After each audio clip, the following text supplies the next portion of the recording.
You ask Tiger to solve. This deals with linear equations with one unknown. The final result is f equals -55/4. Let's solve it step by step. Simplify the expression. Group like terms. Simplify the arithmetic. Group all constants on the right side of the equation.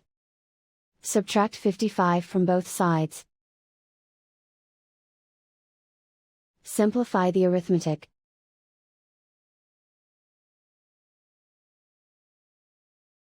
Isolate the f. Divide both sides by 4.